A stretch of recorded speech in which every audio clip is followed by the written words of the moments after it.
प्यारे बच्चों, आशा करते हैं कि आप अपने घर पर स्वस्थ होंगे, सुरक्षित होंगे। और मैं ये भी उम्मीद रखती हूँ कि जो आपको स्कूल की तरफ से जो भी कार्य दिया जा रहा है उसको आप अच्छे से कर रहे होंगे।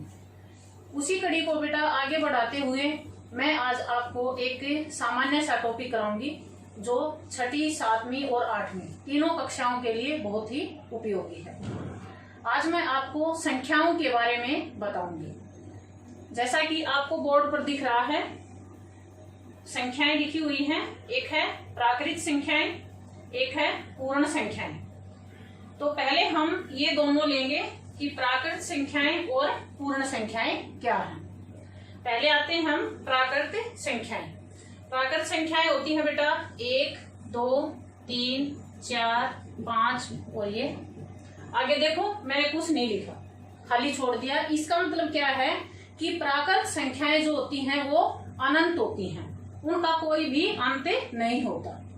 तो प्राकृत संख्याएं जो है कहां से शुरू हुई? 1, 2, 3, 1 से शुरू होके और ये लास्ट में देखो है कुछ नहीं है ना, तो ये होगी अनंत, जिनका कोई भी अंत नहीं हो। प्राकृत संख्याएं वे होती हैं जिनको हम गिन सके या फिर जिनको हम महसूस कर सके।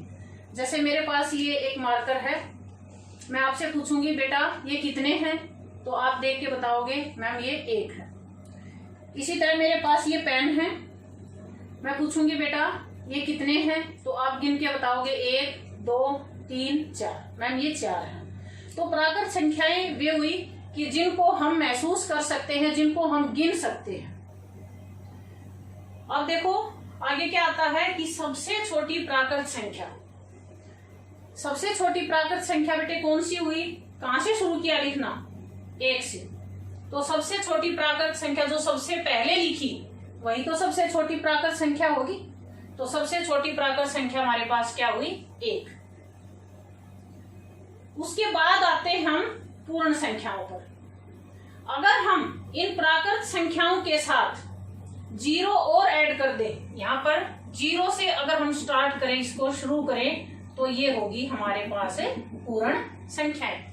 पूर्ण संख्याओं का भी कोई अंत नहीं होता। ये नहीं है कि प्राकृत संख्याओं का प्राकृत संख्याएं जो है वे अनंत हैं, तो पूर्ण संख्याओं का कहीं पर अंत है। पूर्ण संख्याएं हैं ये भी अनंत हैं।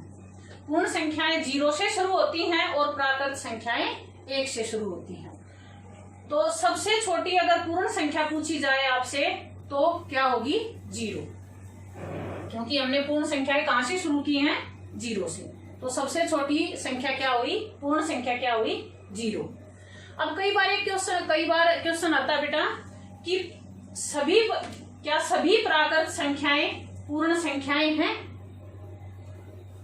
क्या सभी प्राकृत संख्याएं जो हैं वे पूर्ण संख्याएं हैं?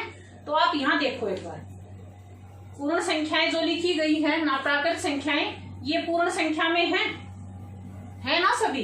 तो प्राकृत संख्याएं जो होती हैं वे पूर्ण संख्याएं हो सकती हैं, हो सकती है क्या? होती हैं। लेकिन अगर आपके पास ये क्वेश्चन आए कि सभी पूर्ण संख्याएं प्राकृत संख्याएं होती हैं, तो ये गलत होगा बेटा, क्योंकि उसमें क्या है? 0 नहीं होगा।